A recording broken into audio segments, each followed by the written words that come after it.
What if the stories we've been told since childhood, the legends of gods, heroes, and lost civilizations aren't just tales spun from imagination, but fragments of a forgotten truth? Picture this: beneath the surface of every myth, there's a whisper of something real, a clue left behind by ancient minds who knew more than we give them credit for. From the Epic of Gilgamesh to the mysteries of Atlantis, these aren't just fantasies, they're puzzles waiting to be solved. And today, we're diving deep into 29 unbelievable secrets hidden within these ancient legends, secrets that could shake the foundations of what we think we know about history. Think about the last time you heard a myth. Maybe it was the story of King Arthur pulling the sword from the stone, or the Norse tales of Ragnarok. Now, imagine if those stories weren't just entertainment, but coded messages, half-remembered accounts of real events, or even warnings from the past.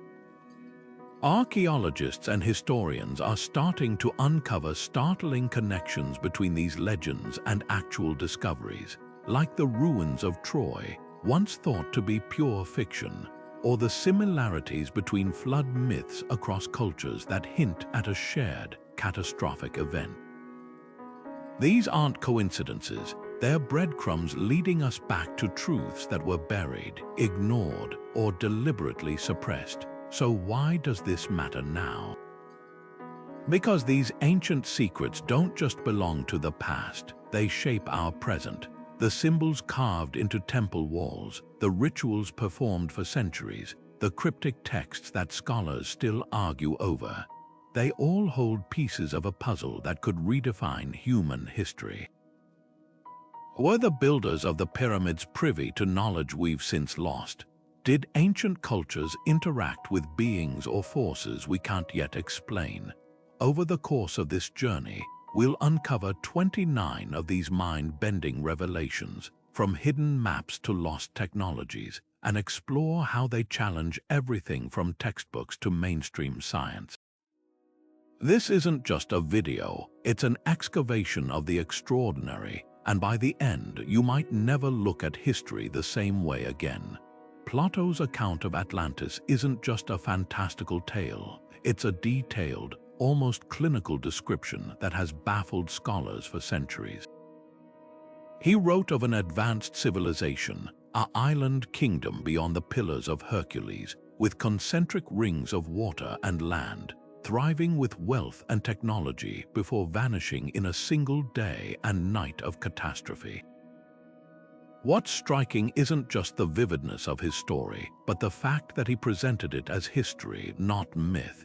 He even gave a timeline 9,000 years before his own era. That specificity begs the question: was Plato recording a real event, one passed down through generations?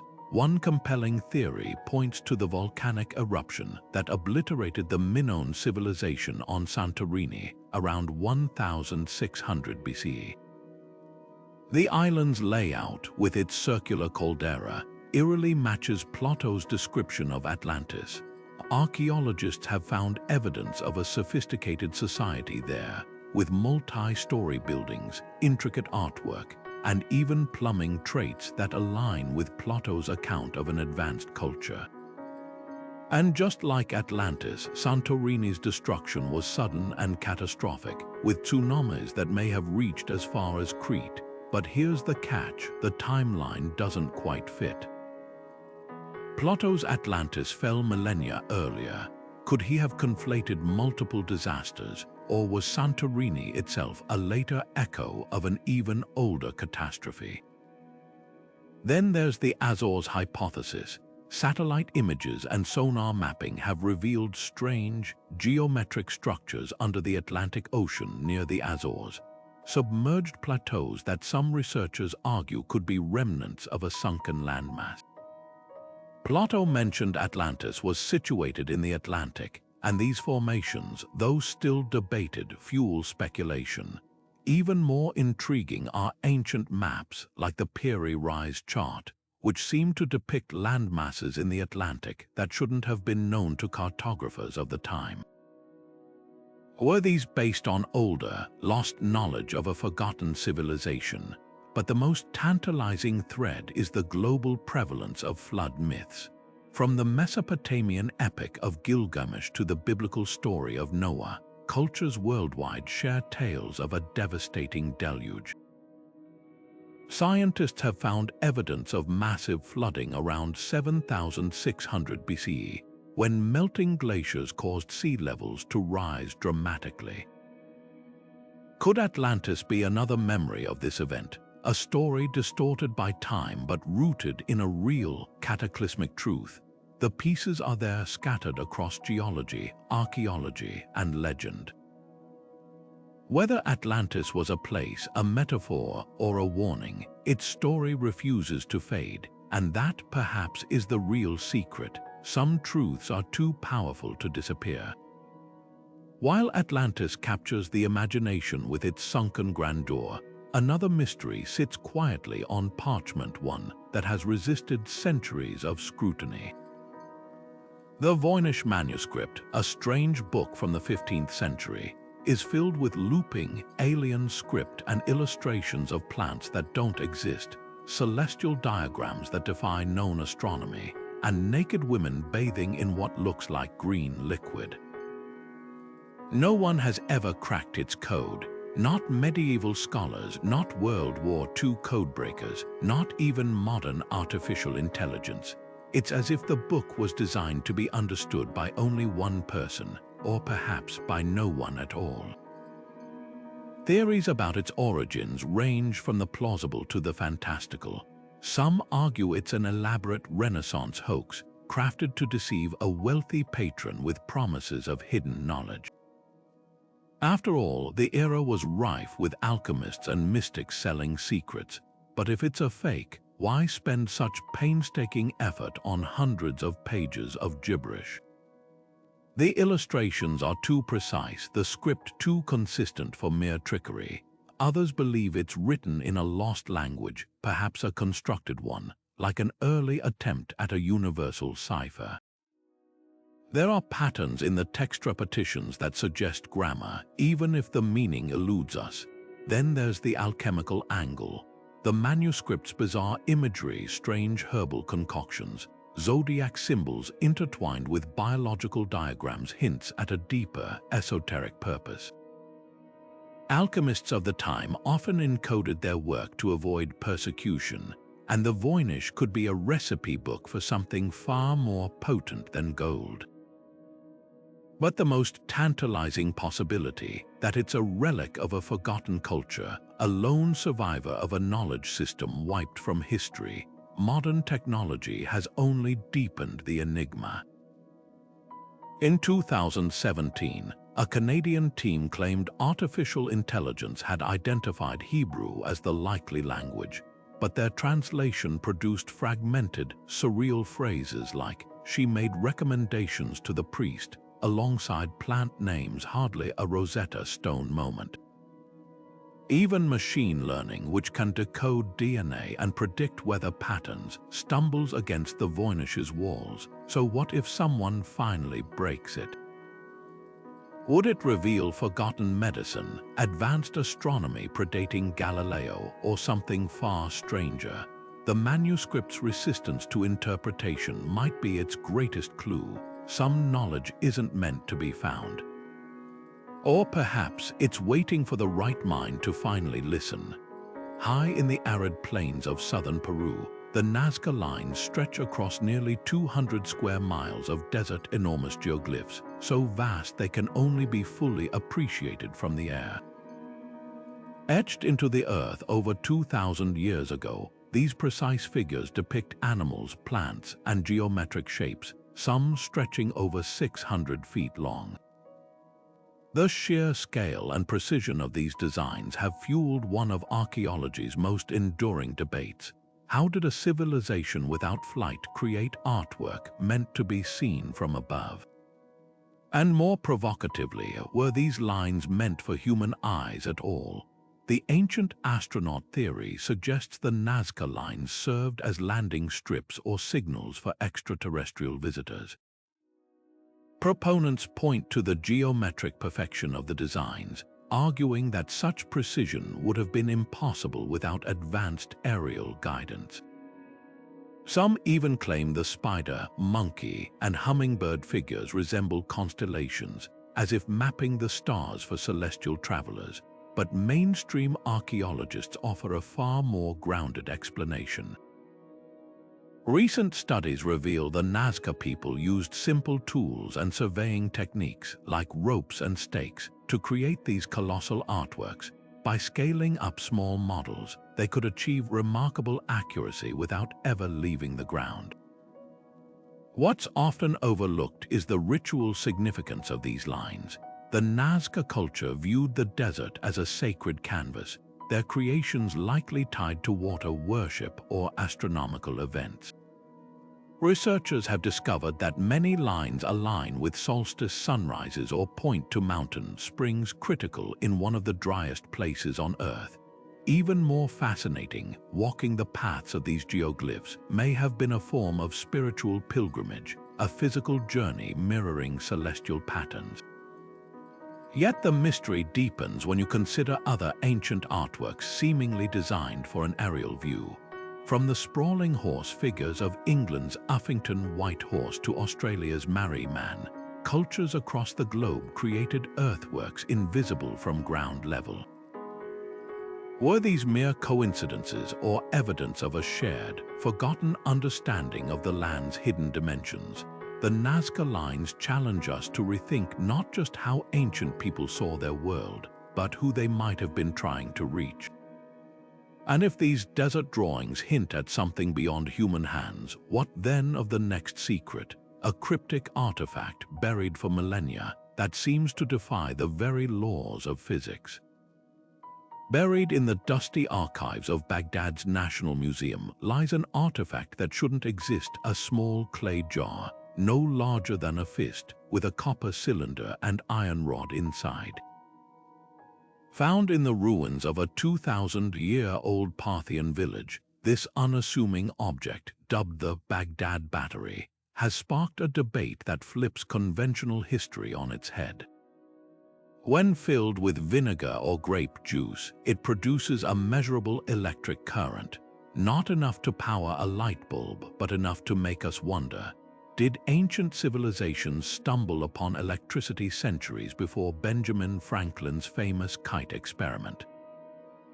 The most compelling theory suggests these jars were used for electroplating, coating objects with thin layers of metal.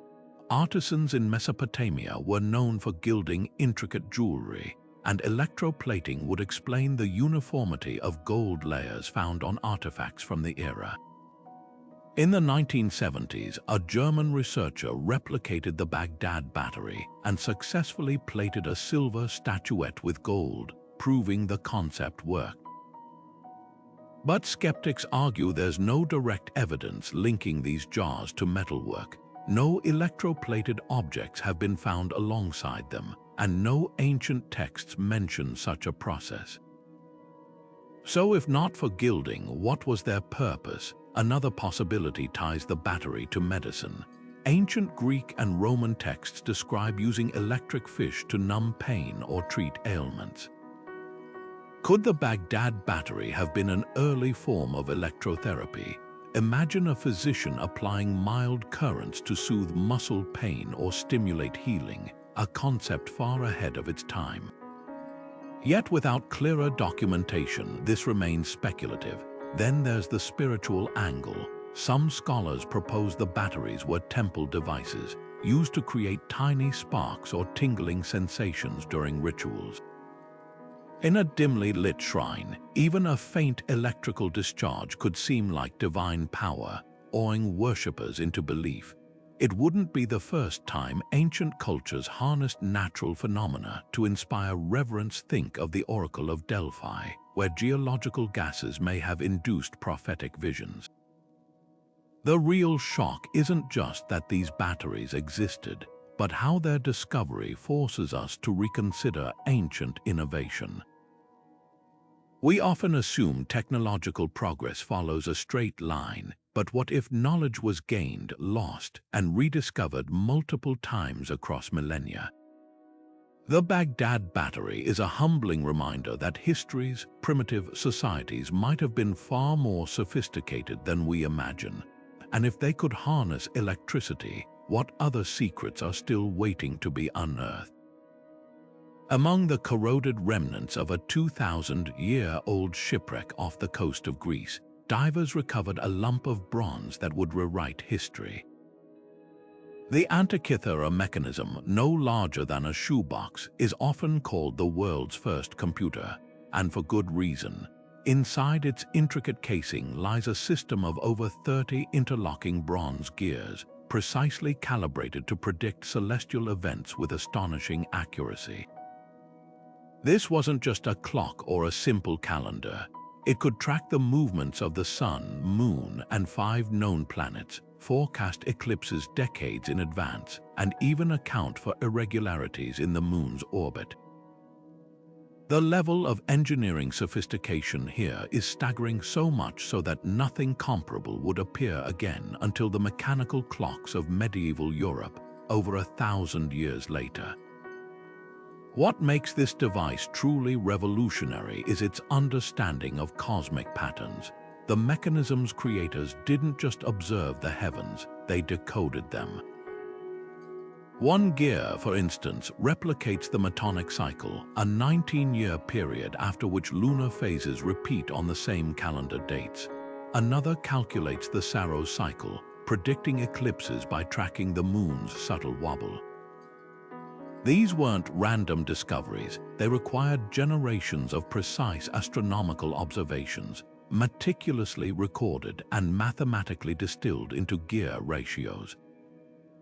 The Antikythera Mechanism is proof that ancient Greek science was far more advanced than we've been led to believe. But here's the real puzzle: how did this knowledge vanish?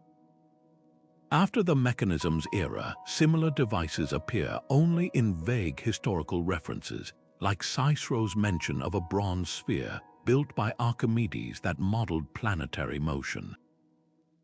By the time of the Renaissance, scholars had to reinvent these concepts from scratch. Was the Antikythera Mechanism part of a larger tradition, Chinese letter that was lost to war, disaster, or deliberate suppression? Some researchers speculate it came from the workshop of Hipparchus, the father of trigonometry, whose star catalogues align eerily with the device's calculations. Others suggest it was a teaching tool meant to demonstrate the harmony of the cosmos as envisioned by philosophers like Aristotle. The most haunting possibility, though, is that it wasn't unique. What if dozens or hundreds of these mechanisms once existed, their gears turning in temples and libraries across the ancient world?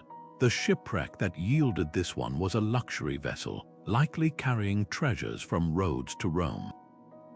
Its cargo included statues, glassware, and coins, everyday wealth alongside a masterpiece of science.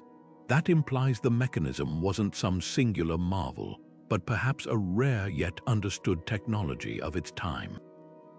Today, modern X-ray imaging has revealed inscriptions on the device's inner workings, a user manual etched in bronze. These texts don't just explain its functions, they hint at a worldview where the universe operated like clockwork, predictable and mechanical. It's a perspective that wouldn't resurface until Newton's laws of motion. So why did such brilliance fade? The answer might lie not in the stars, but in the fragility of human progress. Empires fall, libraries burn, and sometimes the most profound truths slip through the cracks, waiting centuries to be rediscovered. This raises an even more provocative question. If the ancient Greeks could build a celestial computer, what other scientific leaps were erased by time? The Antikythera Mechanism is a whisper from the past, urging us to reconsider everything we assume about the limits of ancient knowledge. And as we'll soon see, it's not the only artifact challenging the timeline of human innovation.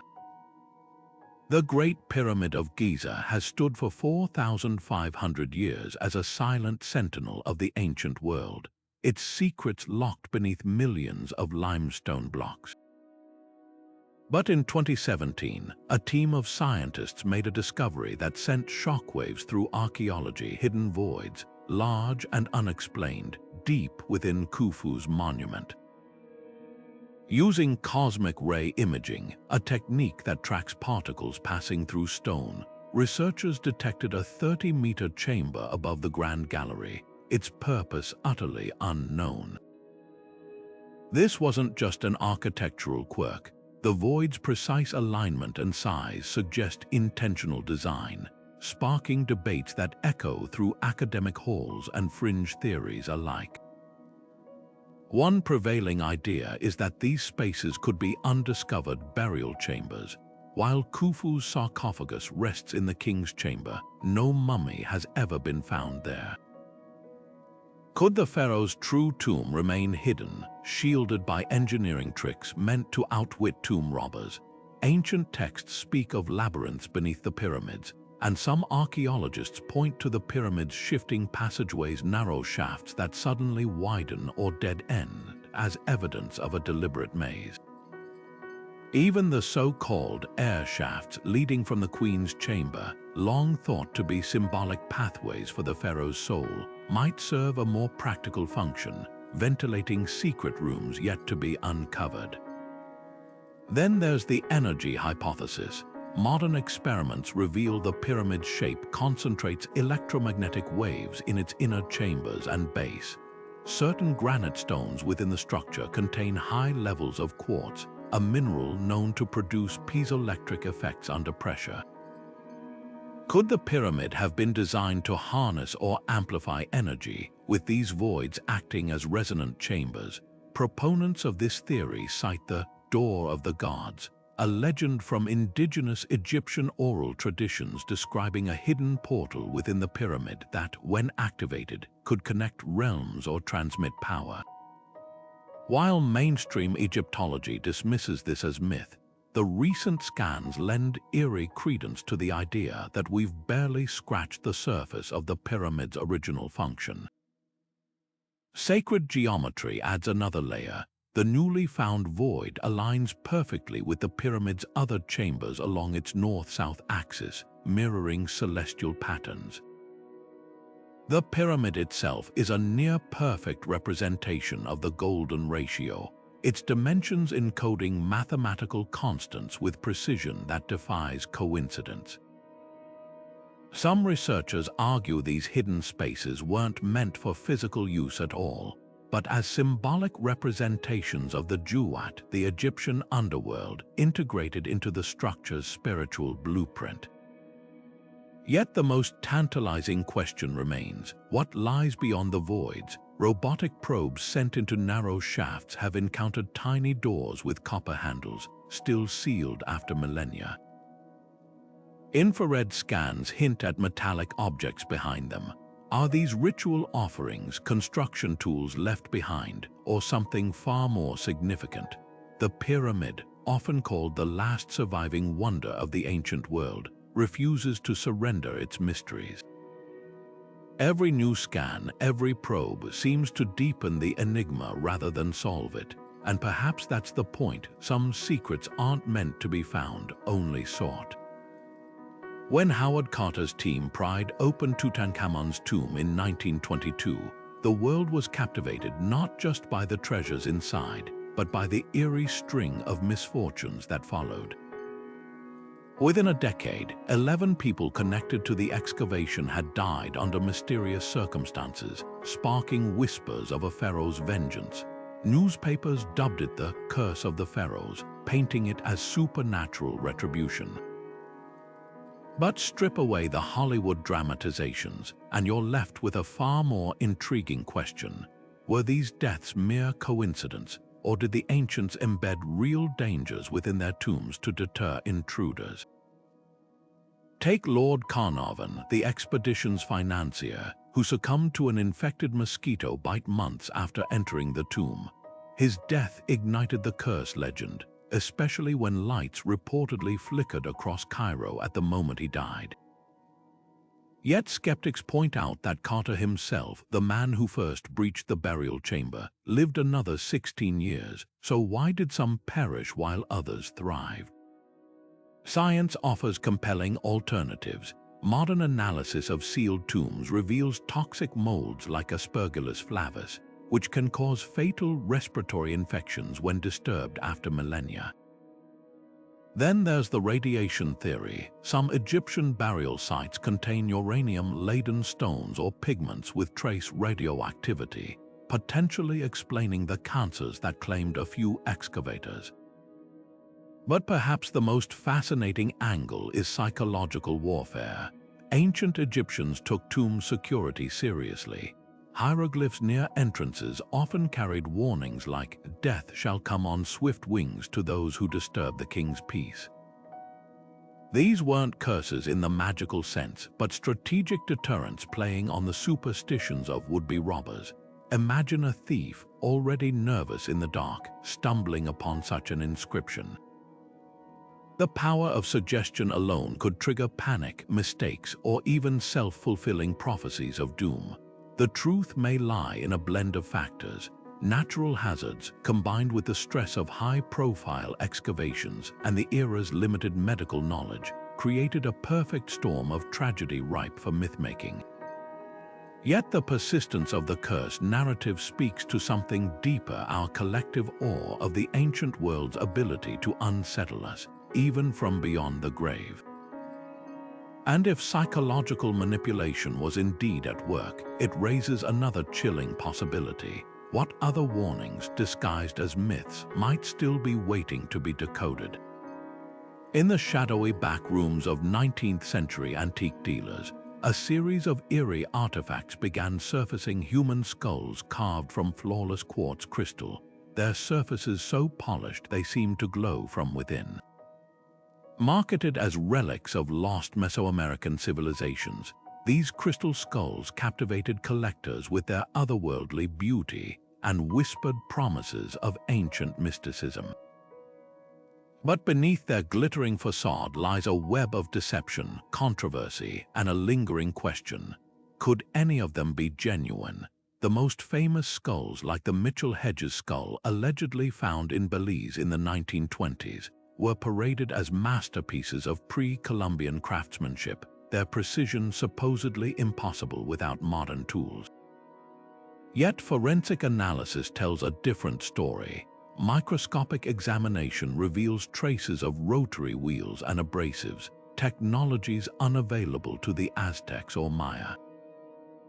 Even more damning, the quartz itself traces back to European and Madagascan mines, far from ancient trade routes.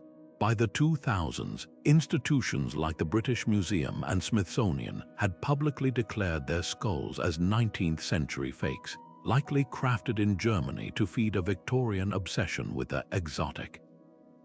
But here's where the mystery deepens. While most skulls are proven hoaxes, a handful defy easy explanation. The Smithsonian's own tests on one specimen revealed unusual tool marks inconsistent with 19th-century methods. And in Central America, archaeologists have uncovered smaller, cruder crystal carvings, beads, and amulets, proving that pre-Columbian cultures did work with quartz, albeit on a simpler scale. Could the iconic skulls be elaborate copies of a genuine, now lost original? Some indigenous oral traditions speak of sacred crystal objects used for healing or divination, suggesting a kernel of truth beneath the layers of forgery. What's undeniable is the skull's psychological grip on us. They tap into something primal: the human fascination with mortality, the allure of the uncanny. Their flawless surfaces act like mirrors, reflecting our own anxieties and desires back at us. In a way, it doesn't matter if they're ancient or modern. Their power lies in the stories we project onto them. From Indiana Jones films to New Age lore, they've become blank canvases for our collective imagination. So why do we keep searching for answers? perhaps because the skulls, real or not, remind us that history is never just about facts. It's about the myths we cling to, the truths we invent, and the secrets we may never fully unravel. And sometimes the most enduring mysteries aren't hidden in the past, but in the way we choose to see them.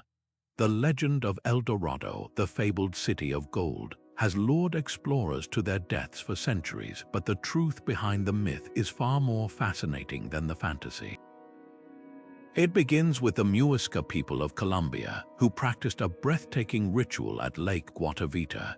Each new leader, covered head to toe in gold dust, would paddle to the lake's center on a raft laden with emeralds and golden offerings, then plunge into the water as a sacred act of renewal.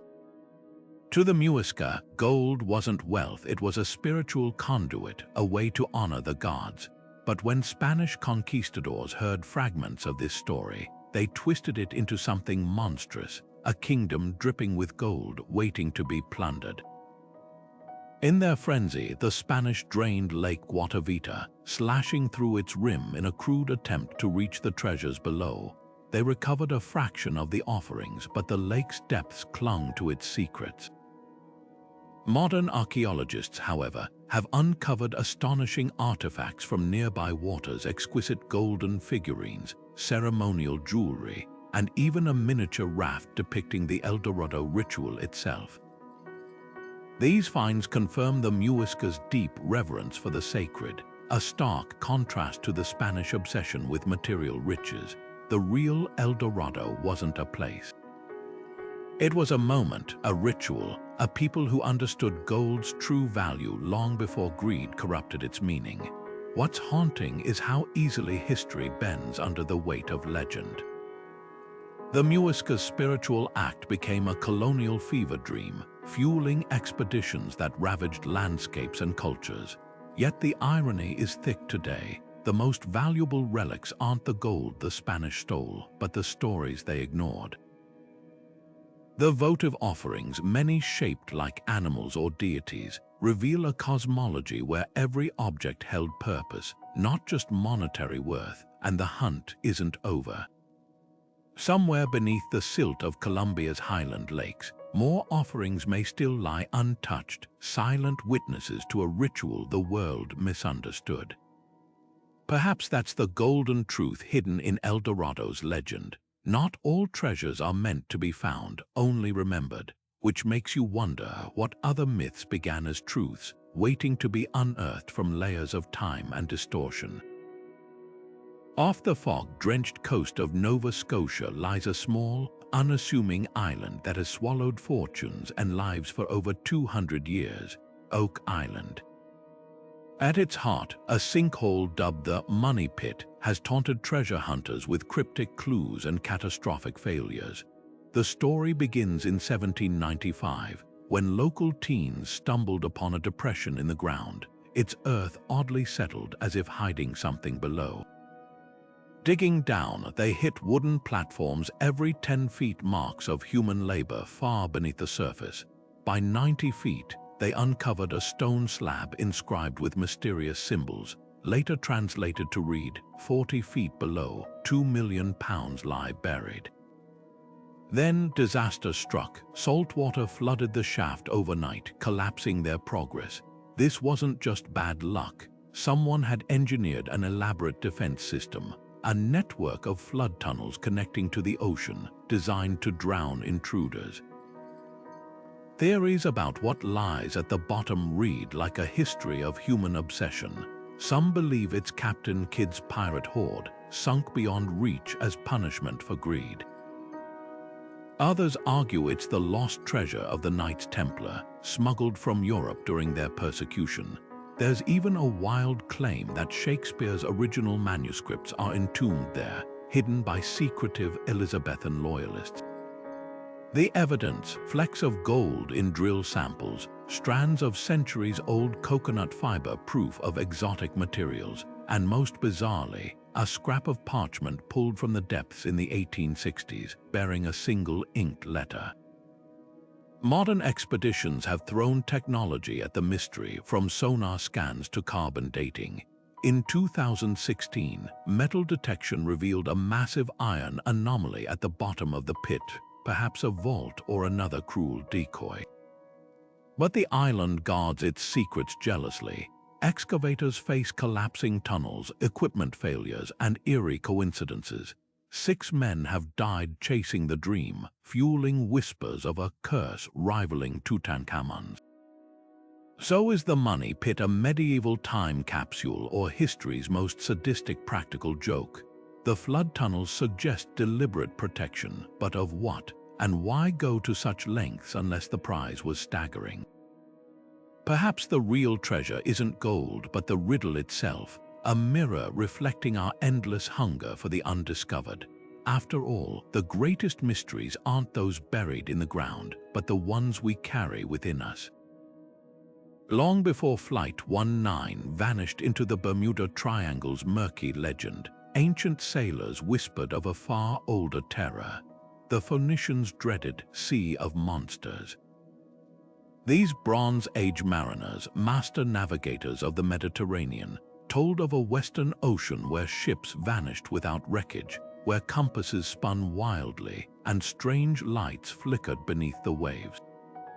Sound familiar? The parallels between their accounts and modern disappearances, vanishing vessels, malfunctioning instruments, eerie glows, are too striking to dismiss as mere coincidence. Could the Phoenicians have stumbled upon the same patch of ocean we now call the Bermuda Triangle? And if so, what did they encounter that echoes so eerily across millennia? Modern science offers clues that bridge ancient fear and contemporary mystery. One leading theory points to methane hydrates, vast reservoirs of gas trapped beneath the seabed that can erupt without warning, creating frothing columns of water dense enough to swallow ships whole. Laboratory tests show such eruptions could also disrupt buoyancy, sending vessels plunging in minutes. Now consider Phoenician descriptions of boiling seas and sudden whirlpools. The overlap is uncanny. Even more intriguing, sonar surveys have revealed massive craters on the ocean floor near Norway, likely caused by methane blowouts, proof that such phenomena aren't just theoretical. Then there's the magnetism angle. The Bermuda Triangle sits near one of Earth's few true north magnetic anomalies, where compasses point directly to geographic north rather than magnetic north. Ancient sailors relied on star navigation, but some accounts mention demons that dragged their needles astray. Today, we know solar storms can amplify these disturbances, scrambling electronics mid-flight. A Phoenician ship caught in such a disruption, its stars obscured by storm clouds, would have been at the mercy of currents, just like modern pilots reporting instrument failure before vanishing from radar. But perhaps the most haunting thread is the light. Both ancient texts and 20th century flight logs describe strange underwater glows. Scientists now attribute this to bioluminescent bacteria thriving in methane-rich waters, creating eerie, shifting luminescence.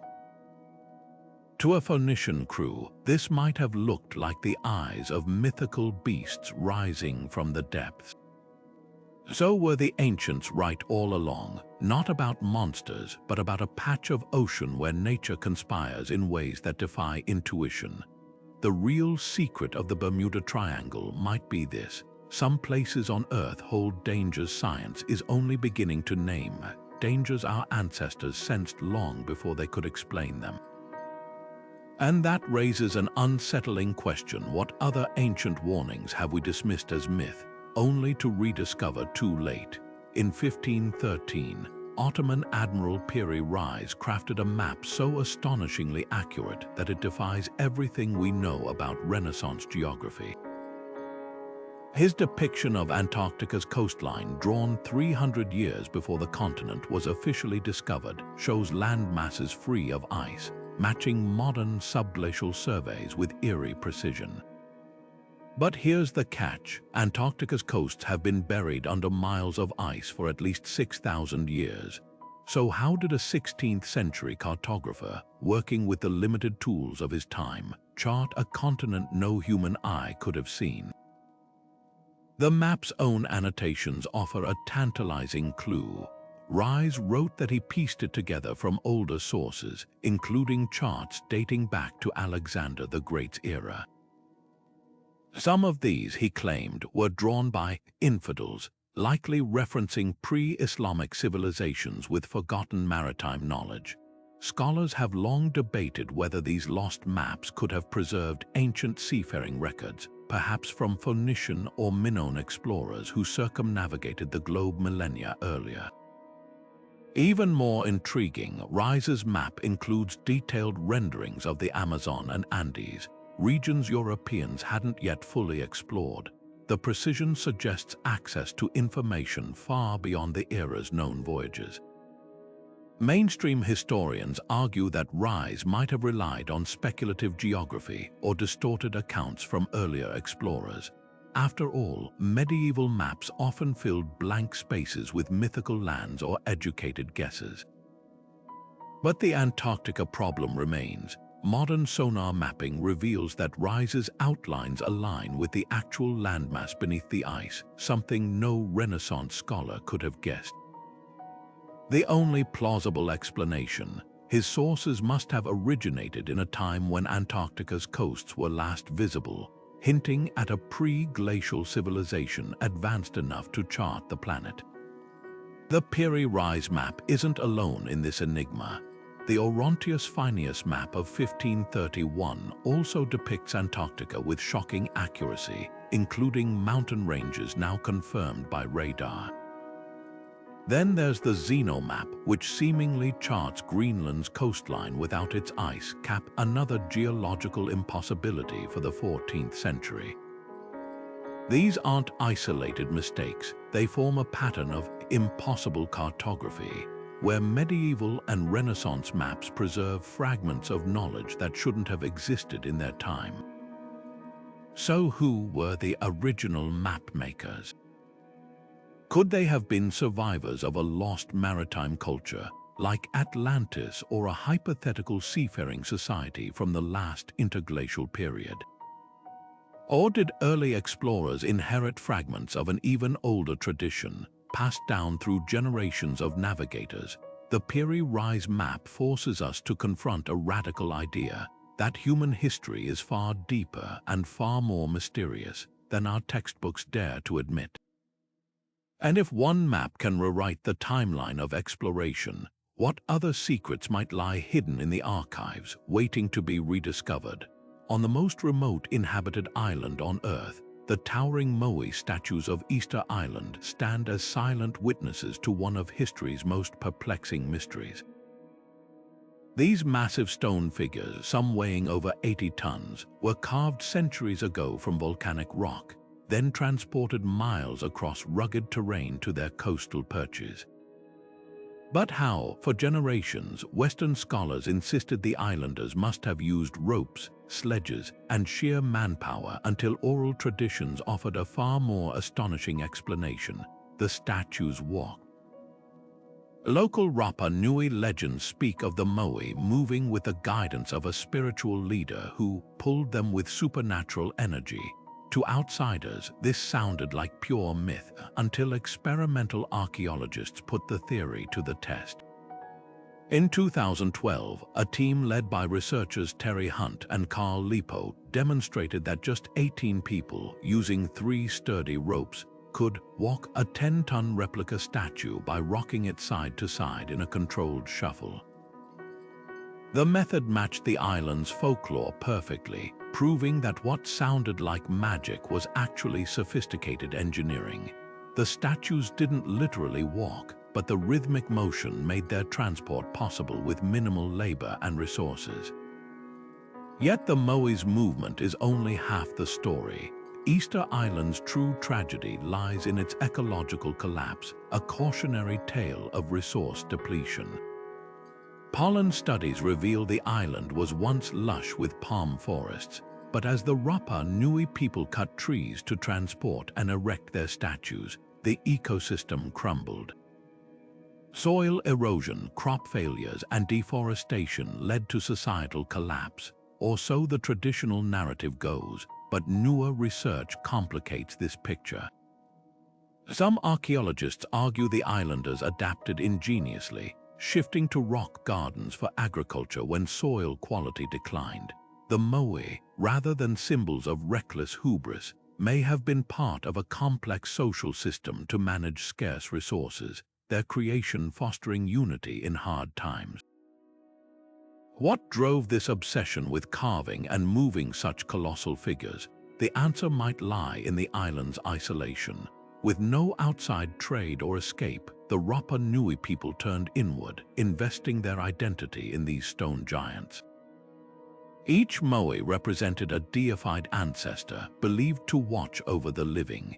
In a world where survival was precarious, the statues may have been a psychological anchor, a way to assert control over an unpredictable environment. The paradox of Easter Island is that its greatest marvels are also its starkest warnings. The Moai stand as monuments to human ingenuity, yes, but also to the delicate balance between ambition and sustainability. And in their silent gaze, we're forced to ask, what statues are we walking today, blind to the costs they might carry? Deep in the heart of Death Valley, where temperatures can scorch past 120 degrees, lies a phenomenon that defies logic: rocks that move on their own. These sailing stones, some weighing hundreds of pounds, leave long, serpentine tracks across the cracked mud of racetrack playa, as if dragged by invisible hands. For decades, scientists and visitors alike scratched their heads over the mystery.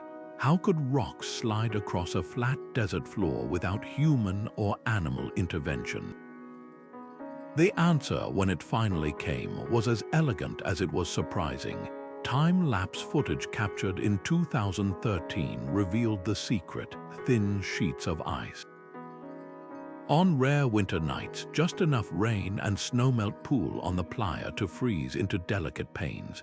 When morning sun warms the surface, these ice sheets fracture into floating shards. Light winds barely strong enough to ruffle a flag push the ice along, carrying rocks with them like cargo on a ghostly sled. The stones inch forward, etching trails into the soft mud below. Once the ice melts, all that remains are those enigmatic tracks, proof of nature's quiet choreography. But long before scientists cracked the case, indigenous communities wove their own explanations. The Timbisha Shoshone, who have called Death Valley home for centuries, spoke of spirits guiding the stones. Some legends described mischievous beings moving them under cover of darkness, while others saw the rocks as omens, shifting only when danger approached. These stories weren't just fanciful tales, they were a way of understanding a world where the line between the natural and supernatural often blurred. What's fascinating is how both explanations, scientific and spiritual, capture something true. The ice and wind theory accounts for the mechanics, but it doesn't diminish the uncanny feeling of standing on that playa, staring at tracks that seem to lead nowhere. There's a reason our ancestors personified these forces. Movement without a visible cause unsettles us, triggering that primal itch to find meaning in the inexplicable. And Death Valley isn't alone in harboring such puzzles. From Norway's Hesteland lights floating orbs of unknown origin, to Bolivia's vanishing island of the sun, where ruins appear and disappear with shifting lake levels, our planet is full of phenomena that resist easy answers. These mysteries remind us that for all our satellites and sensors, nature still holds cards close to its chest. Maybe that's the real lesson of the sailing stones. Some secrets aren't meant to be solved, only wondered at. Which makes you think what other phenomena, dismissed as folklore for centuries, might be waiting for their own ice in the wind moment, when science finally catches up to the stories. In the barren deserts of China's Tarim Basin, where the Silk Road once thrived, archaeologists made a discovery that upended everything we thought we knew about ancient migration: perfectly preserved mummies with striking European features. These weren't just any remains. Dating back 4,000 years, the Tarim mummies boast flowing blonde hair, high cheekbones, and even tartan textiles resembling Celtic patterns. Their very existence challenges the narrative of an ethnically homogeneous ancient China, suggesting a far more interconnected world than history books admit. Genetic testing confirmed the impossible.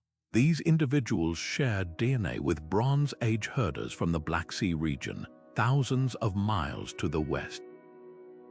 How did they end up in what's now Xinjiang? One theory points to the Afanasevo culture, nomadic pastoralists who migrated eastward across the steppes, carrying their language and customs with them. But here's where it gets controversial. For decades, Chinese authorities suppressed research on the mummies, wary of fueling separatist sentiments in the ethnically diverse region. Even today, museum displays downplay their Caucasian origins, attributing their features to local climate effects. The artifacts buried with the mummies deepen the mystery. They wore felted wool cloaks reminiscent of those found in ancient Ukraine, and their graves contained cheeses similar to those made by European cultures. Yet they also used medicinal herbs native to China, proving they weren't just passing through, they'd adapted, blending traditions from East and West. This wasn't a clash of civilizations, but a quiet fusion, a Silk Road before the Silk Road. So who were these people? Traders, refugees, pioneers of a lost migration route? Their presence rewrites the story of cultural exchange, proving that borders we think of as ancient were far more porous than we imagine. And it forces us to ask, if blonde-haired herders could traverse continents 4 millennia ago, what other threads of human history remain tangled, waiting to be unraveled? High in the cliffs of Mali's Bandiagara escarpment, the Dogon people have safeguarded astronomical knowledge that shouldn't exist. For centuries, their oral traditions described the Sirius star system with impossible precision, not just the bright star we see, but its invisible companion, Sirius B, a dense white dwarf star so faint it wasn't officially discovered by telescopes until 1862. The Dogon called this tiny, weighty star Potolo, claiming it orbited Sirius every 50 years in an elliptical path, a fact modern astronomy confirmed down to the decimal. But here's the jaw-dropper. They knew its composition, calling it the smallest and heaviest thing, mirroring scientists' later discovery that a teaspoon of Sirius B's matter would weigh tons. How could a tribe without optical instruments grasp such details?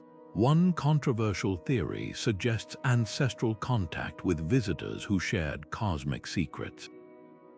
The Dogon speak of the Nomo, amphibious beings who descended from the sky in a vessel amid fire and wind, bringing wisdom. Skeptics dismiss this as cultural contamination. Perhaps missionaries or anthropologists inadvertently fed them modern astronomy.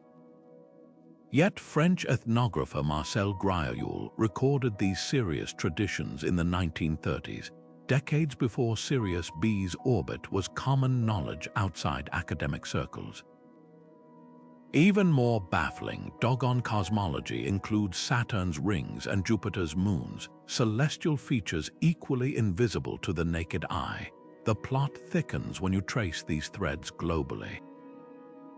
Ancient Sumerian texts describe the Apsu, a hidden companion to their star god, echoing Sirius B.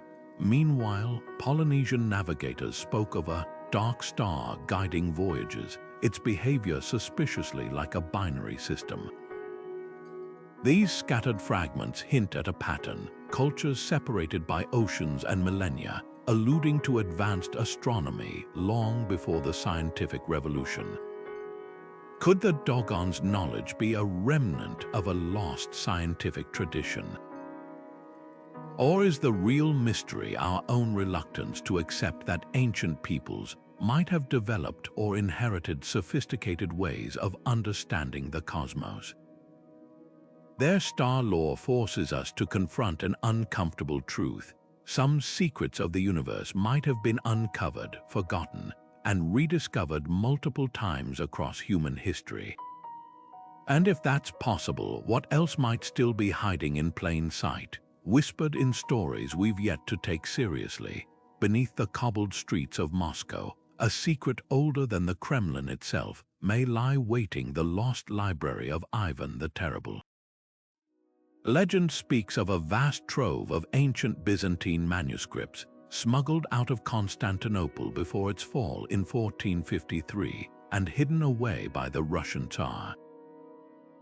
These weren't just books, they were irreplaceable works of philosophy, science, and history, many predating the Renaissance. Some claim the collection held Aristotle's lost dialogues, early Christian gospels excluded from the Bible, or even maps of lands unknown to medieval Europe. But after Ivan's death in 1584, the library vanished without a trace, becoming the stuff of whispered rumors and fevered expeditions. Modern technology has only deepened the intrigue. Ground-penetrating radar scans beneath the Kremlin and surrounding areas have revealed unexplained voids, chambers that don't appear on any official blueprint. In 2014, a team probing the depths of the Kitay-Gorod district detected a hollow space behind a centuries-old wall, its dimensions matching descriptions of Ivan's secret vaults. But before excavations could begin, bureaucratic red tape halted the project, fueling speculation that someone doesn't want this mystery solved. Historians are divided on whether the library ever existed at all. Skeptics argue that no contemporary accounts from Ivan's court mention such a collection, and surviving inventories of his possessions list only religious texts. But others point to a curious clue. In the 1560s, a German envoy wrote of being shown Greek books of great antiquity in the Tsar's private quarters. Even more compelling are the accounts of Orthodox monks who claim to have glimpsed fragments of the library during repairs to the Kremlin's catacombs in the 1800s, manuscripts written on vellum so thin it seemed to glow. The real question isn't just whether the library is real, but what its contents could reveal. Byzantine scholars were renowned for preserving classical knowledge during Europe's Dark Ages. Their lost texts might rewrite our understanding of everything from ancient astronomy to early Christian theology.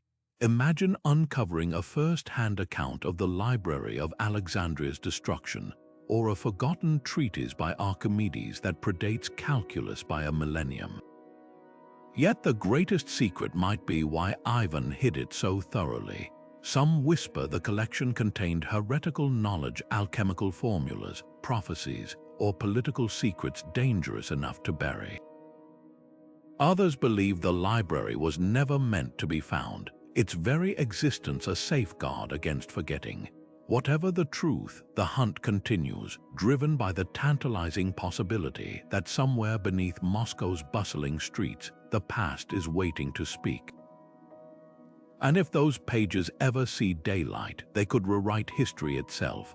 Imagine sailing across the North Atlantic under a sky so thick with clouds that not a single shadow falls on your ship's deck. No sun, no stars, just an endless gray veil. For most ancient mariners, these were death sentences, drifting blindly until land or starvation found them. But the Vikings, they had a secret weapon. Nestled in their navigational toolkit wasn't just compasses or gut instinct, but a crystal, a sunstone. Medieval sagas speak of these magical stones that could reveal the sun's position, even when it was completely obscured. For centuries, historians dismissed these accounts as poetic exaggeration until science proved them right. The key lies in a type of calcite crystal known as Iceland spar. When held to the sky, this transparent mineral has a remarkable property. It splits light into two beams due to its unique crystalline structure. By rotating the stone until both beams appear equally bright, a navigator can pinpoint the sun's location with eerie accuracy, even through dense fog or storm cloud. Modern experiments have put this to the test. In 2011, a team of researchers used a replica sunstone under overcast conditions in the Arctic and found it could determine the sun's position within a few degrees, nearly as precise as a modern compass. But here's what makes this more than just clever physics. Viking sagas describe using the sunstone at a specific time of day, during the hazy dawn, when the sun was low and the light diffused. This wasn't random guesswork, it was a refined technique passed down through generations of sailors who understood their tools' limitations. The crystals worked best when the sun was near the horizon, and the Vikings timed their observations accordingly. It's a level of sophistication that reshapes our view of medieval navigation, not as crude trial and error, but as a science honed by necessity. The sunstone's brilliance doesn't stop there. Recent studies suggest these crystals could have been even more versatile. On long voyages, when the sun might be hidden for days, the Vikings likely combined the sunstone with other tools like horizon boards, wooden discs etched with markings to track the sun's arc. Together, these technologies formed a navigation system as reliable as anything in the ancient world.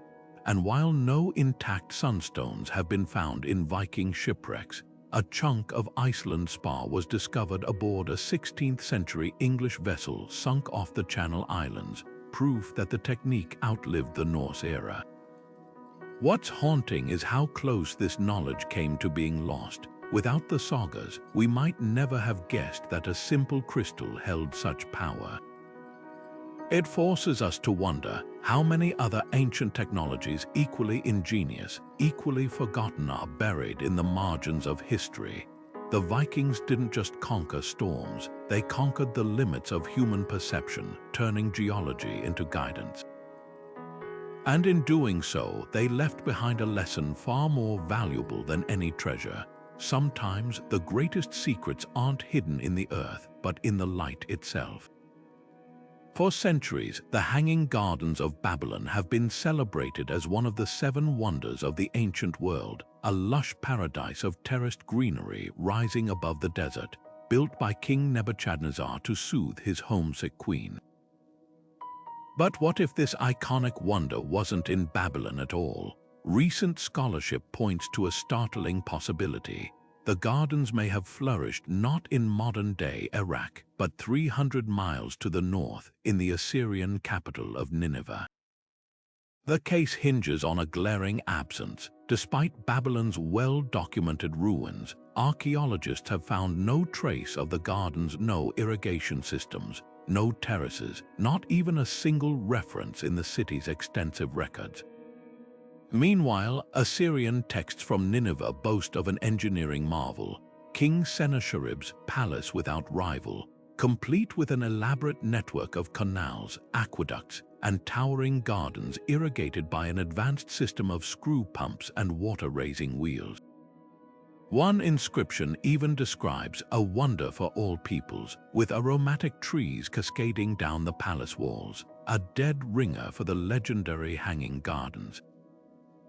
The technology fits too. Assyrian engineers were masters of hydraulics, constructing vast systems to channel water from mountain springs into their arid capital.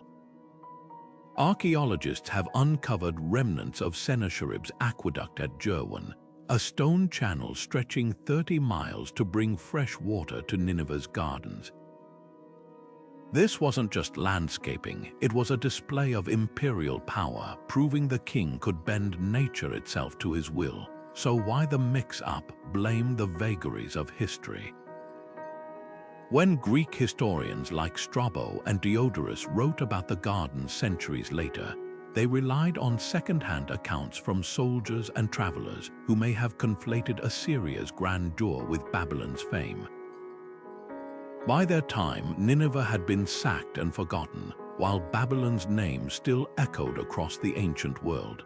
It's a classic case of mistaken identity. one civilization's achievement overshadowed by another's enduring reputation. The real mystery isn't just where the garden stood, but why we're so attached to the Babylonian version. Perhaps it's the romance of Nebuchadnezzar's love story, or the symbolic weight of Babylon as a cradle of civilization. But Nineveh's claim forces us to confront an uncomfortable truth. History is often written by the winners, and sometimes by those who tell the most compelling tales. The gardens may have hung in Assyria, but their legend took root elsewhere, proof that even wonders can wander.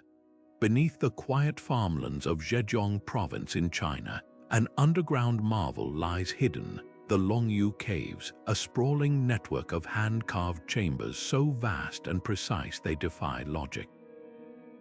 Discovered in 1992 by a curious villager draining a local pond, these caves stretch across 30,000 square meters, their walls adorned with intricate chisel marks and their ceilings supported by massive, evenly spaced pillars. But here's what stumps archaeologists. These aren't rough tunnels dug for mining or shelter. Every surface is smoothed to perfection, angles are razor sharp, and the acoustics inside are eerily resonant, amplifying whispers into echoes that seem to hum with intention. So if they weren't dug for practical purposes, what compelled ancient builders to invest decades, possibly centuries, of labor into these shadowy halls? One glance at the walls tells you this wasn't the work of amateurs. The chisel strokes follow a uniform pattern, suggesting a highly organized workforce guided by master engineers. The pillars aren't just structural, they're arranged in symmetrical rows, almost like the nave of a cathedral. And then there's the mystery of the missing debris. Not a single chip of stone from the excavation has ever been found nearby. Where did it all go? Some researchers propose the material was used to construct nearby settlements, yet no buildings from the era match the volume of rock removed. Could the caves themselves have been the destination, their emptiness serving a purpose we've yet to grasp? The most compelling clue lies in the cave's celestial alignment. Certain chambers catch beams of sunlight at precise times of the year, illuminating carved symbols that remain undeciphered. Local folklore speaks of these spaces as gateways to the underworld, where rituals once connected the living with ancestral spirits. But there's a startling parallel halfway across the world. The echoing chambers and polished walls bear an uncanny resemblance to Egypt's Serapeum of Saqqara, a subterranean complex designed to amplify sound during sacred ceremonies. Could the Longyu Caves have been an ancient concert hall of sorts, where chanting or drumming created vibrations believed to bridge the earthly and the divine? Then there's the question of scale. To carve something this immense without modern tools would have required thousands of workers laboring in shifts. Yet no records of such a project exist in Chinese history. The caves are carbon dated to around 2,000 years ago, a time when the Qin dynasty was standardizing weights and measures, not digging silent, gargantuan labyrinths. Unless, of course, these spaces predate even that era, their origins lost to some cataclysm or deliberate erasure. What's undeniable is the sheer intentionality behind every chisel strike. This wasn't haphazard excavation, it was a devotional act, a testament to something beyond mere utility. Whether it was a sacred space, an acoustic experiment, or something far more enigmatic, the Longyu Caves refused to surrender their secrets. And perhaps that's the point. Some monuments weren't built to be understood, only to remind us how much lies buried, waiting to be remembered. Deep in the jungles of Costa Rica's Diquis Delta, massive stone spheres lie scattered like marbles dropped by giants. These perfectly round artifacts, some weighing over 16 tons, range in size from a few inches to over 8 feet in diameter. Yet their surfaces are so smooth, so unnaturally precise, that early explorers refused to believe they were man-made. How could a pre-Columbian culture without metal tools or advanced mathematics craft spheres with such geometric perfection? And why place them in remote riverbeds atop hills or arranged in mysterious clusters? The answer, much like the stones themselves, has rolled just out of reach for centuries. When workers clearing jungle for banana plantations in the 1930s first uncovered these spheres, theories erupted like tropical storms. Some claimed they were natural formations carved by river currents or volcanic activity, but geologists quickly debunked that the granite and gabbro stones don't occur naturally in the region, meaning they were hauled miles from quarries. Others suggested they were celestial markers, their alignments pointing to solstices or star paths, yet no consistent astronomical pattern emerges from their placements. The most haunting theory, that they were territorial markers for a lost civilization, their perfect shapes symbolizing unity or power, a message in stone we've yet to decipher. The craftsmanship alone boggles the mind. Using only stone tools, the indigenous Boruca or Dikwis people somehow achieved near-flawless spherical precision. Modern laser scans revealed deviations of less than 2 millimeters in some spheres comparable to industrial machining. Even more puzzling, many were found half-buried, as if deliberately sunk into the earth like cosmic seeds. Some clusters form straight lines or triangles, while others seem randomly strewn, as if part of a game whose rules we'll never know. What's often overlooked is their global echo. Similar stone spheres have been found in Bosnia, Mexico's Chihuahuan Desert, and even on New Zealand's Maori sacred sites. This can't be coincidence. Were these distant cultures tapping into a shared symbolic language? Or did the spheres serve a universal function, perhaps as resonance chambers for sound rituals, or as weights for some forgotten technology? The real secret of Costa Rica's spheres isn't just their mystery, but their defiance. They refuse to fit neatly into our timelines or theories, standing instead as silent witnesses to a sophistication we're only beginning to glimpse. And if something so tangible, so visibly extraordinary, can remain unexplained, what does that say about all the other artifacts we've yet to unearth, or worse, the ones we've already overlooked? Beyond the icy winds of the known world, ancient Greek poets whispered of a land untouched by time, Hyperborea. This mythical realm, said to lie far to the north, was described as a paradise where the sun never set, where giants lived in harmony with the gods, and where sickness and old age were unknown. The historian Herodotus wrote of Hyperborean priests who delivered sacred offerings to Delphi, wrapped in wheat straw and passed from tribe to tribe across impossible distances. But what's chilling isn't just the legend. It's how this frozen Eden bled into real-world obsession, sparking quests that would twist history itself. The Greeks weren't alone in dreaming of a northern utopia. Norse sagas spoke of Thule, a mist-shrouded island at the edge of the map, while medieval cartographers scribbled Ultima Thule on uncharted territories, a placeholder for lands beyond comprehension. These stories might have remained poetic fantasies, if not for the 19th century's fever for polar exploration. Expeditions to the Arctic became obsessed with finding traces of these lost civilizations, fueled by bizarre discoveries like ancient Roman coins in Scandinavia or Celtic artifacts near the North Pole. The line between myth and reality blurred, convincing some that Hyperborea wasn't just a story, but a forgotten chapter of human history. Then came the darkest twist. In the 1930s, Nazi occultists latched onto Hyperborea with terrifying fervor. Heinrich Himmler's Onanab Division, a pseudo-scientific research group, funded expeditions to Tibet and the Arctic, convinced that Hyperborea was the ancestral homeland of the Aryan race. They scoured ice caves for relics, decoded runes as proof of lost super technology, and even planned colonies in Norway to reclaim this imagined birthright. The irony, their brutal ideology warped a myth of peace into a tool of violence, exposing how easily paradise can be weaponized. Why do these lost paradises haunt us so deeply? From Shangri-La to El Dorado, every culture crafts its own vanished Eden.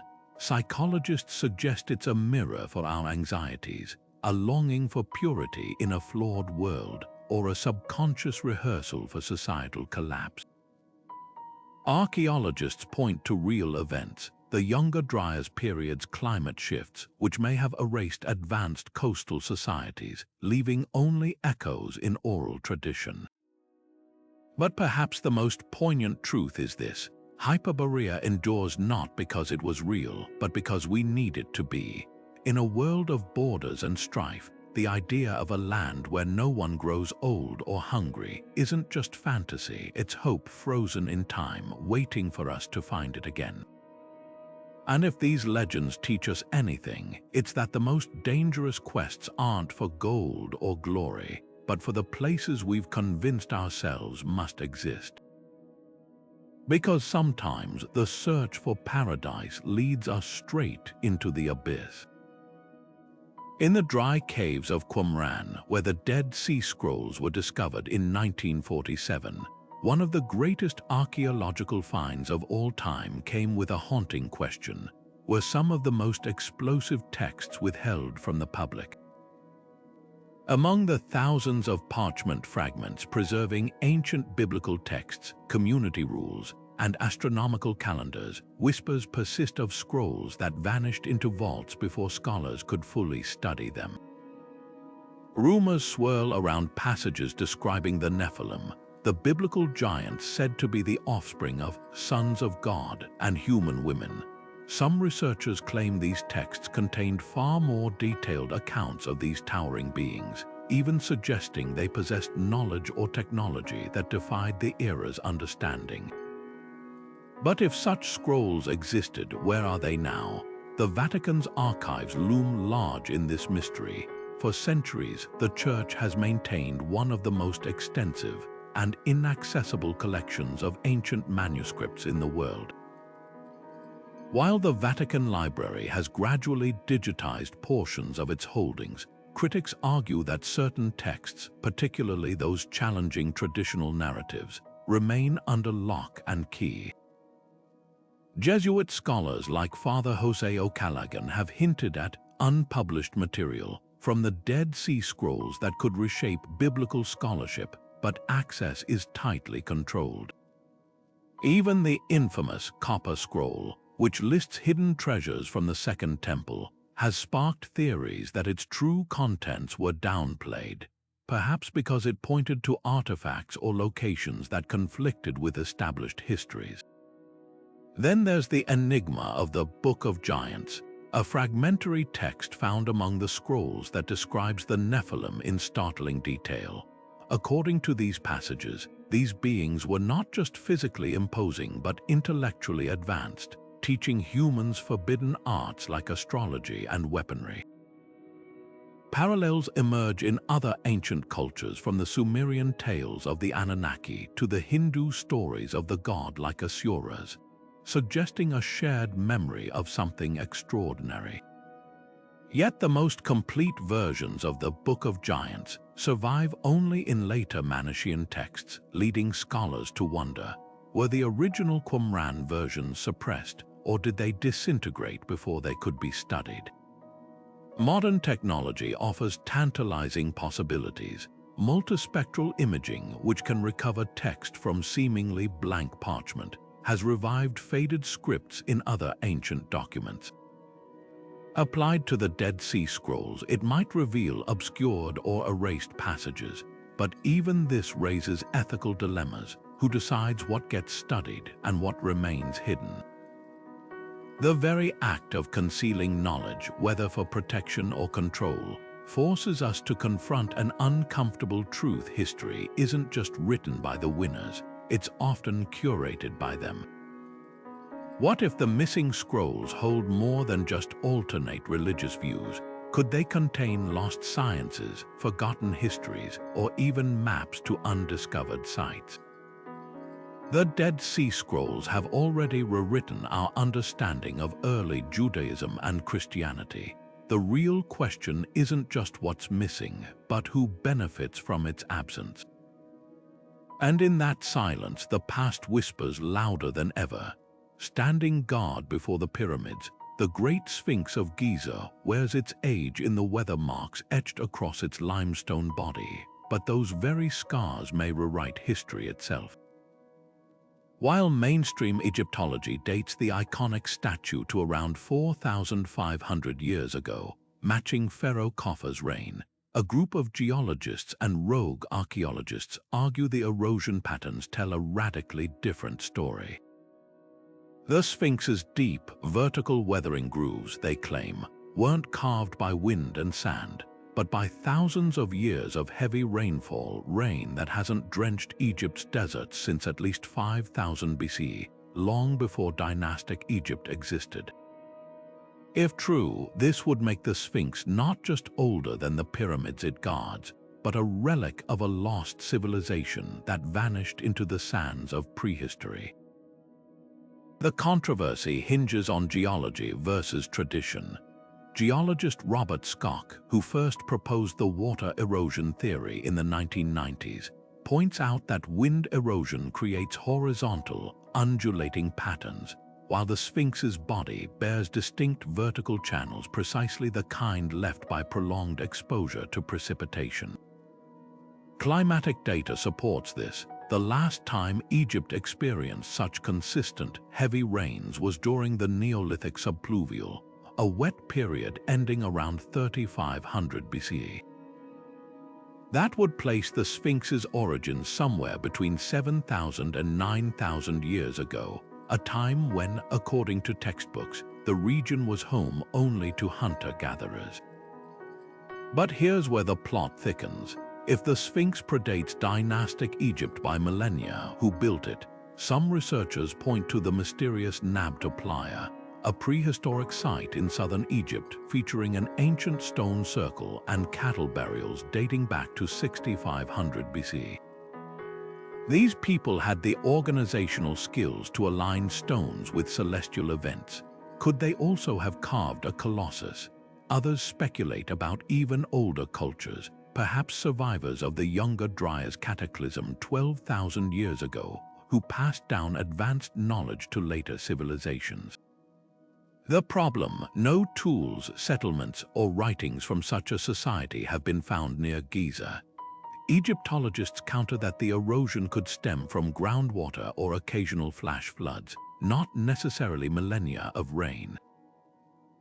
They also note the Sphinx's head clearly resembles Khafre's likeness, and nearby temples contain blocks matching his pyramid's construction. Yet even they admit the statue's body shows signs of extensive repair, hinting it may have been restored by Khafre rather than built from scratch. What's undeniable is the Sphinx's uncanny alignment. Its gaze points directly east, facing the rising sun on the spring equinox, a feature shared by much older megalithic sites like Göbekli Tepe. This astronomical precision, combined with the erosion enigma, forces us to confront an unsettling possibility. Human history might be far deeper and far stranger than we've been taught. And if one statue can split the timeline so dramatically, what other monuments are hiding their true age in plain sight? High on a windswept hill in southeastern Turkey, a cluster of massive stone pillars stands in silent defiance of history itself.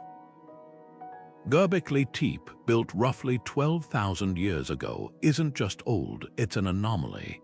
This sprawling temple complex predates Stonehenge by 6 millennia, the pyramids by 7, and even the advent of agriculture by at least 1,000 years. That's the real shocker. The people who carved these towering limestone pillars, adorned with intricate reliefs of lions, scorpions, and vultures, were supposedly hunter-gatherers. According to everything we thought we knew, they shouldn't have had the time, resources, or organizational skills to create something this monumental. So how did they do it? And more unsettling, why? The scale of construction is staggering. Some pillars weigh over 10 tons, hauled from quarries hundreds of meters away without the aid of wheels or domesticated animals. The circular enclosures, some 60 feet across, feature finely carved T-shaped monoliths arranged with clear intent. Some researchers believe they mirror celestial patterns, marking solstices or tracking star cycles. This wasn't haphazard stacking. It was precision engineering by a society that, by all accounts, should have been preoccupied with day-to-day survival. The implications are seismic. For decades, historians assumed complex religion and monumental architecture arose only after humans settled into farming communities, with surplus food enabling specialized labor. Göbekli Tepe flips that narrative on its head. Here, it seems, ritual came first and agriculture followed. But who guided these builders? The site's sophistication suggests knowledge passed down through generations, yet there's no evidence of an earlier, more advanced culture in the region. Some researchers speculate the builders were responding to a shared trauma, like the Younger Dryas period's abrupt climate shifts, which might have spurred communal projects to appease the gods.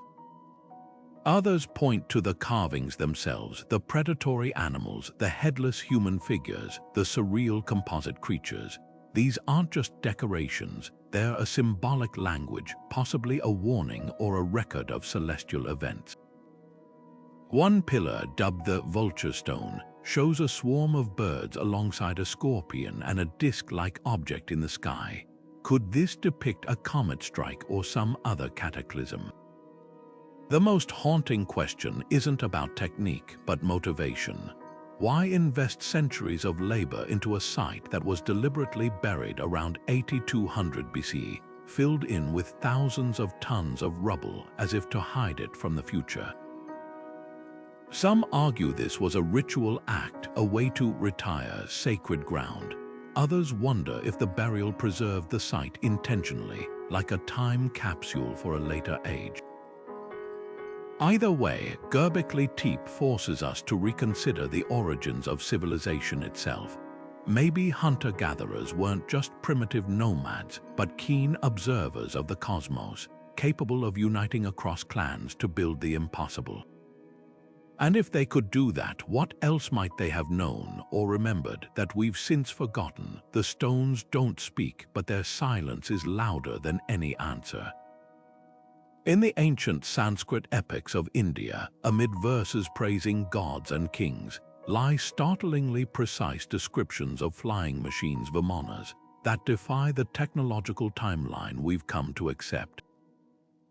The Mahabharata, a text dating back over 2,000 years, recounts aerial battles with weapons bright as suns, while the Vaimanika Shastra, a lesser-known manuscript, details intricate flight mechanics, energy sources, and even pilot training. These aren't vague myths, they're technical manuals wrapped in poetry, describing machines with humming engines, retractable landing gear, and the ability to vanish into the sky. Skeptics dismiss them as imaginative allegories, but the parallels to modern aviation and even UFO encounters are too uncanny to ignore. Take the Agnihotra engine, said to power some Vimanas using mercury-based propulsion. In the 1970s, NASA experimented with ion thrusters using liquid mercury, noting its efficiency in creating plasma for propulsion. Then there's the Shaktyudgama weapon, described as a beam of light capable of reducing cities to ash, a description chillingly reminiscent of directed energy weapons being developed today. Even the Vimanas reported flight patterns, sudden stops, zigzag maneuvers, and silent hovering mirror modern UFO sightings documented by military pilots. Coincidence, or could these texts preserve fragments of an advanced aerospace science lost to time? The controversy deepens when you examine India's archaeological record.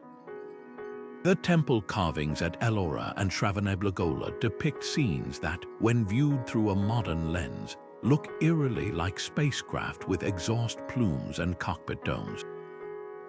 More intriguing are the ancient jars of the gods, vessels found in Rajasthan containing residues of radioactive isotopes, suggesting knowledge of atomic energy long before Marie Curie. If these artifacts hint at a forgotten scientific tradition, might the Vimana texts be its surviving textbooks? Yet the most provocative question isn't whether ancient India had flying machines, but why we're so resistant to the idea.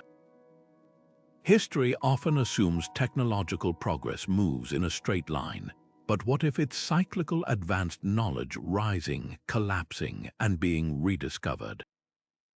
The Vimana legends challenge our assumptions about human innovation, forcing us to consider that the skies of antiquity might have been busier than we ever imagined. And if that's true, what other myths are waiting to be decoded as lost chapters in the story of science? Long before plate tectonics entered the scientific lexicon, a Victorian biologist named Philip Sclater proposed a radical idea to explain a peculiar puzzle. Why did lemur fossils appear in both India and Madagascar, but nowhere in between? His answer, a lost continent Lemuria that once bridged these lands before vanishing beneath the Indian Ocean. Though later disproven by continental drift theory, the idea of Lemuria refused to sink. It morphed from scientific hypothesis into something far more potent, a cultural touchstone, a spiritual homeland, and a mirror for our deepest fears about forgotten civilizations. What's fascinating isn't just Sclater's theory, but how it collided with emerging geology. Modern research reveals that around 85 million years ago, India and Madagascar were indeed connected as part of the supercontinent Gondwana. As landmasses fractured, the Seychelles microcontinent, a sliver of granite now submerged, briefly lingered between them like a stepping stone. This isn't the sprawling Lemuria of 19th century imagination, but it's eerily close, a real fragment of land lost to rising seas. Parallels don't stop there. Tamil folklore speaks of Kumari Kandam, a sunken kingdom south of India where advanced cultures flourished before deluges swallowed them. Even the Mascan Plateau, a submerged volcanic ridge, matches descriptions of Lemuria's mountainous spine. Science may have dismissed Sclater's specifics, but the broader pattern of lands rising and falling is written in the ocean's bones. Why does this myth endure? Perhaps because sunken continents tap into a primal anxiety, the fragility of human achievement. From Atlantis to Mu, these stories warn that even greatness can drown. But there's another layer. Lemuria, unlike Atlantis, became entwined with occult movements. Theosophist Madame Blavatsky claimed it as the homeland of a spiritually advanced root race, seeding the idea of a utopian past we've since degraded. Modern Tamil nationalists, too, reclaimed Kumari Kandam as proof of their ancient maritime glory. A failed scientific theory, in other words, became a canvas for identity, nostalgia, and rebellion. The real secret of Lemuria isn't whether it existed, it's why we keep resurrecting it.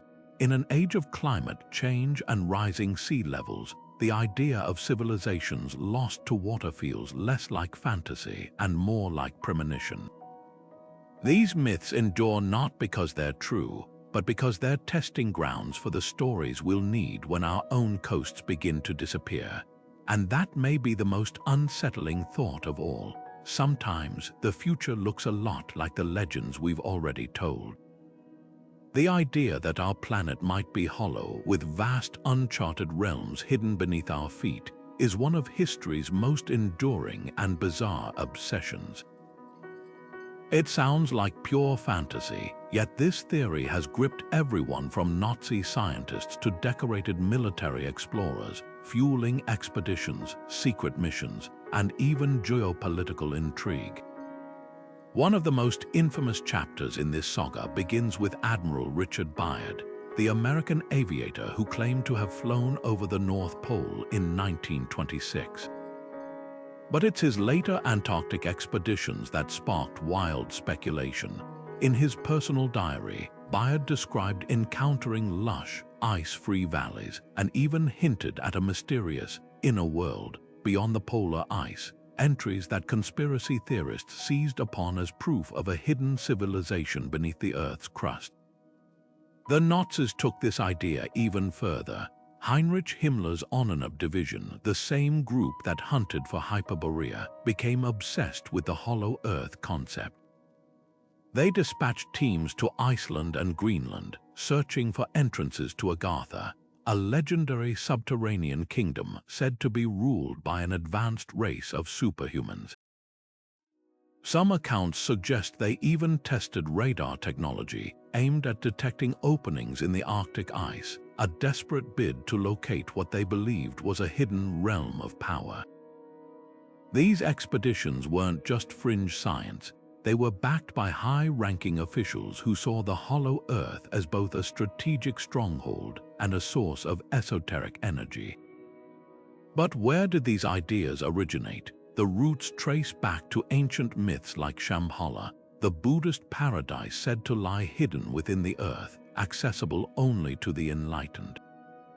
Tibetan monks spoke of tunnels leading to vast underground cities, while Native American legends described ancestors emerging from subterranean worlds. Even respected scientists of the 18th and 19th centuries, like Edmund Halley, proposed that Earth might contain concentric shells or inner suns to explain magnetic anomalies. For a time, the hollow Earth wasn't just a fringe theory, it was a legitimate, if controversial, scientific hypothesis. Today, we know the planet's structure doesn't allow for such caverns, yet the legend persists. Modern sonar and seismic imaging show Earth's interior is molten rock and metal, not sprawling caverns, but the enduring appeal of the hollow Earth speaks to something deeper: our fascination with the unknown, the thrill of believing there are still places beyond maps and satellites.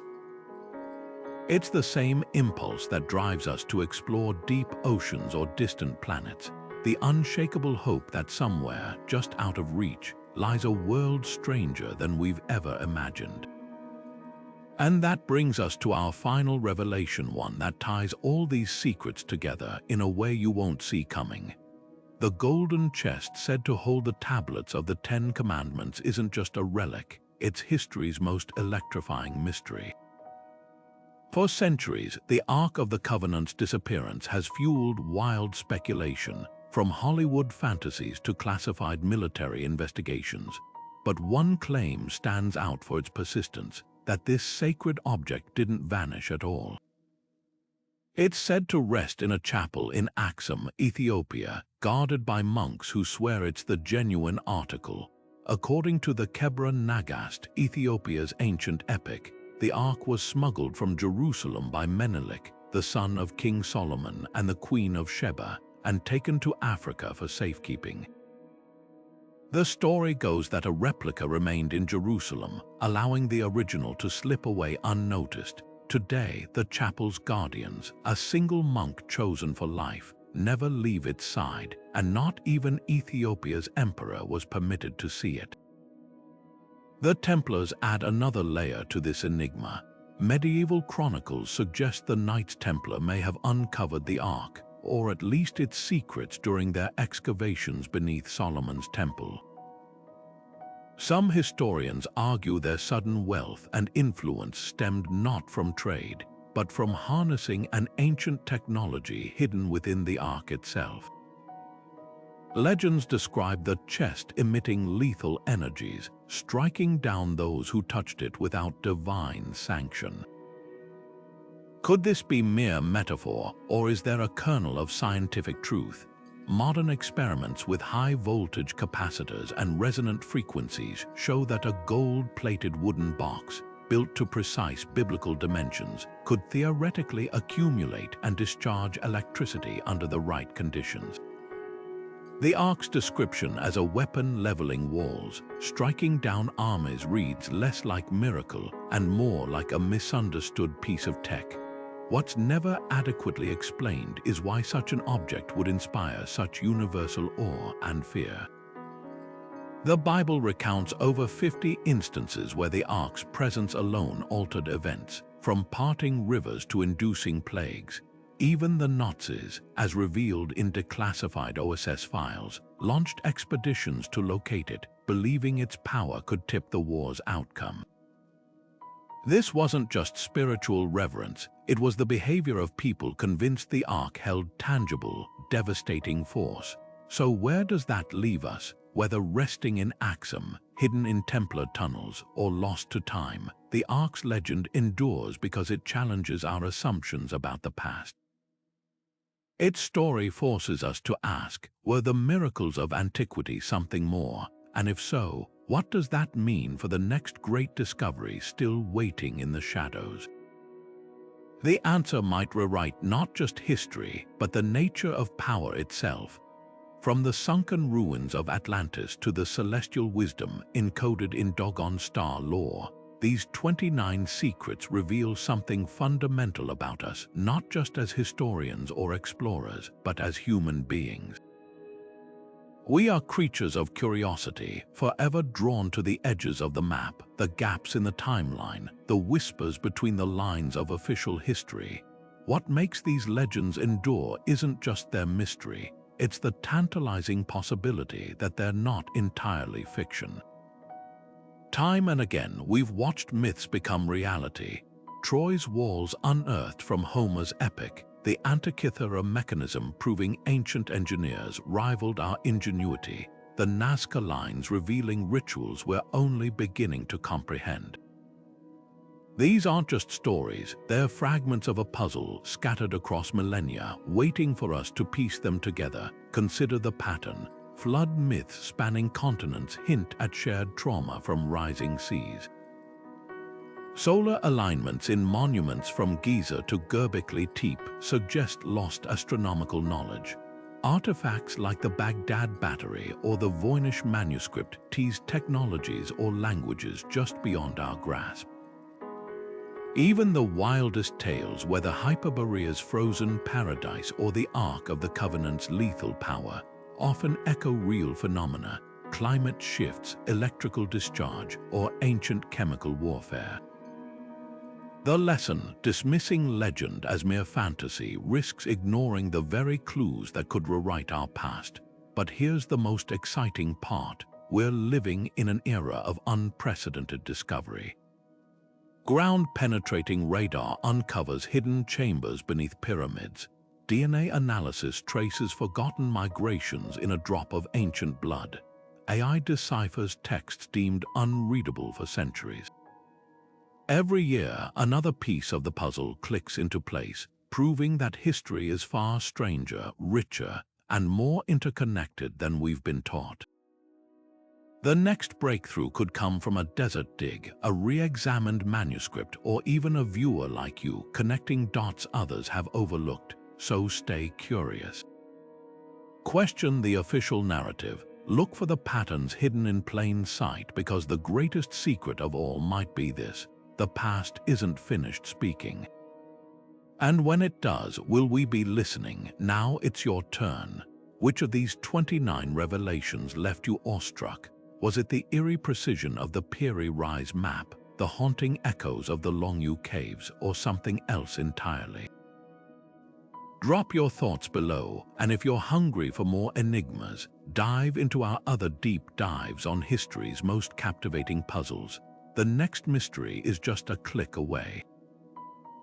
Imagine an archaeologist's dream, a machine that could decipher cryptic scripts in seconds, reconstruct crumbled cities from scattered ruins, or even predict where undiscovered relics might lie hidden. That dream is now reality, thanks to artificial intelligence revolutionizing how we unravel ancient mysteries. Take the Indus Valley Script, a 4,000-year-old writing system that's baffled linguists for decades. Its symbols, etched into seals and pottery, refused to yield to traditional decoding methods. But in 2023, researchers fed thousands of these inscriptions into a neural network trained to recognize patterns invisible to the human eye. The AI detected recurring sequences suggesting grammatical structure, hinting that the script wasn't just pictographs but a full-fledged language. While the full translation remains elusive, this breakthrough proves machine learning can spot connections no human brain might ever notice alone. AI's prowess isn't limited to scripts. In Guatemala, LiDAR scans revealed over 60,000 Mayan structures beneath jungle canopies, a sprawling metropolis hidden for centuries. But it was AI that transformed this raw data into a vivid simulation. By analyzing settlement patterns and road networks, algorithms reconstructed how these cities might have functioned, even predicting locations of undiscovered temples based on terrain and trade routes. Suddenly, the empty jungles teemed with digital life, offering a glimpse of a civilization far more vast than textbooks described. Then there's the eerie predictive power of these systems. At Pompeii, AI analyzed fresco pigments and brushstrokes to identify artworks created by the same anonymous masters, effectively signing their long-lost names.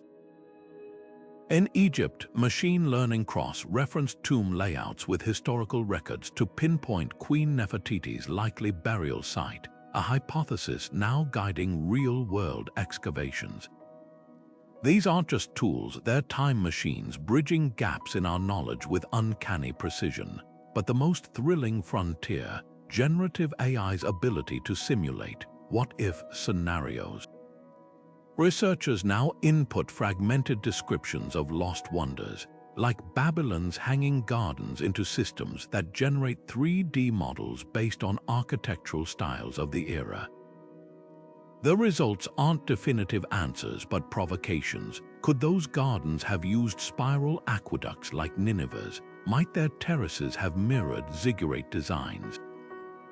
Each digital iteration fuels new hypotheses, turning speculation into a dialogue with the past. The implications are staggering. Soon, AI might reconstruct entire libraries from charred scrolls using nanoscale ink analysis, or map Atlantis's hypothetical location by simulating ancient sea level changes.